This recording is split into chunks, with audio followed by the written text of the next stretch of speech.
This is one ultimate tip for every single agent in Valorant. There are currently 15 agents in Valorant, which means I'm going to be giving you 15 unique ultimate tips. And I do stream on Twitch every Tuesday, Wednesday and Thursday. There's a link down below in the description.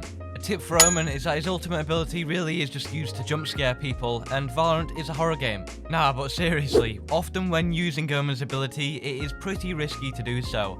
And when you teleport, you'll often teleport to a high-end location, either in the back of the map, CT, or simply on Heaven. You're going to want to go to a high-risk area for high reward.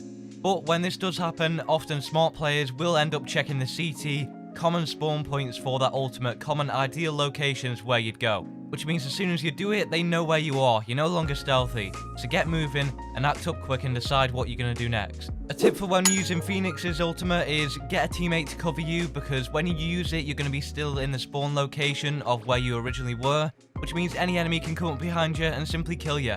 Get a teammate to cover you, because the amount of times I've seen players just stand there and let their ultimate do the work and think they're safe when they just get shot in the back. Not only are you safe, but your teammate can also pick up a frag and use you as bait, but it is very safe bait too.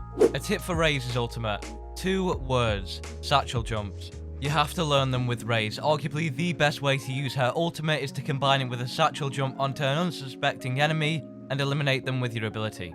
A tip for Reyna's ability is to not waste it. It's as simple as that. You have increased firing speed, reload speed, infinite uses of your soul orbs. I would recommend using it when you know where the enemy is pushing so you can get aggressive and gain the most use out of it. You do not want to be using it at the very start of the round because you don't know where they're going to be pushing from, and that is time wasted of the ability. A tip for Sage's ult. Now this one is a little bit cheeky. You can res a teammate in the open in a clutch situation, and what it's going to do is it's going to bait them. Use them as free bait. The enemy's going to peek the corner and think they can get a free kill on the res, and you can simply take them out. Even when you wall off a resurrection, they still try and break down the wall. So imagine what's going to happen when you don't wall off anything and they're in the open. They'll peek, you'll swing the corner too and get the kill. And sometimes your teammate might survive, and they'll probably thank you for that. Just make sure you clutch around after so they can't blame you. A tip for Sova's ultimate is, well, to combine your recon bolt with the ultimate. The recon bolt allows to detect their location. When you end up finding it, get your ability out and you know exactly where they are. You have a lot more chance of hitting it and picking up a kill from it if you know where they are instead of just randomly pre-firing. If the video has helped you out so far, be sure to subscribe and drop a like. As next up is a tip for Viper's ultimate, and for Viper, what you want to be doing is using it in post-plant situation. Makes it a lot harder for them, but the big tip here that you need to be using is going in and out of the cloud. You can go out of your ability for a certain amount of time without it disappearing. Make sure not to let it disappear though, go back into it. Doing this allows you to gain more intel on whether they're pushing outside or in, and you are able to catch them off guard when they're about to push into it. Next up is a tip for Yoru's ultimate. Yoru's ultimate's all about intel and gaining it for your team and calling it out. But more importantly, you can get kills too, and it is very risky as well. So place down your teleport orb, your E ability, place that down in a safe position where you know you're going to be okay. Get out your ultimate ability and go forward and gain the intel. If you get yourself into a sticky situation, you can always press E to go back to that teleport spot, and you'll be safe home.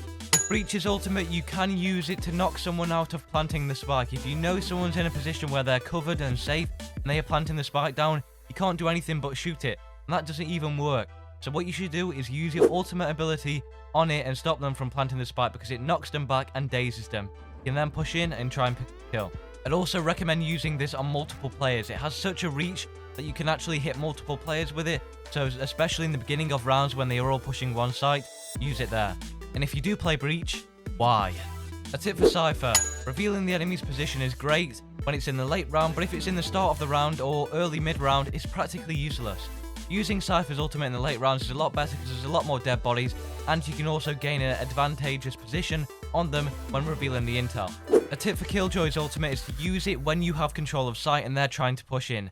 Not when it's only you on the site and you can get killed off very easily. If you place that ultimate down, they're just going to destroy it when you're dead. A tip for Skye's ability is very similar to Cypher's. It's a lot better in those late rounds because it's more advantageous to know where they are. At the start of the round, they can shoot it out, they can fall back onto their own teammates, and you're not going to gain much intel that's actually useful to you. A tip for Astra's ultimate is when you place it down and you divide that wall, what you want to be doing is being very careful about going through it. A lot of enemies in low reload, which is where I'm at, so I'm speaking from experience, they're just going to randomly run through the wall and hope to pick up a kill. You can use this to your advantage. In higher play, they will often be very tactical about going through it and even waiting it out if need be. A tip for Brimstone, just laser people with it, quite simple. But seriously, you want to be using it in an enclosed environment where it's very hard for them to get out very quickly. And a tip for Jett is to use all the blades when you have a direct shot on them, and only use one when you go for that long range headshot. That was one tip for every agent. If you're a beginner in Valorant right now, click on the video on your screen because that's going to help you out. Thank you for watching, be sure to subscribe and drop a like on the video.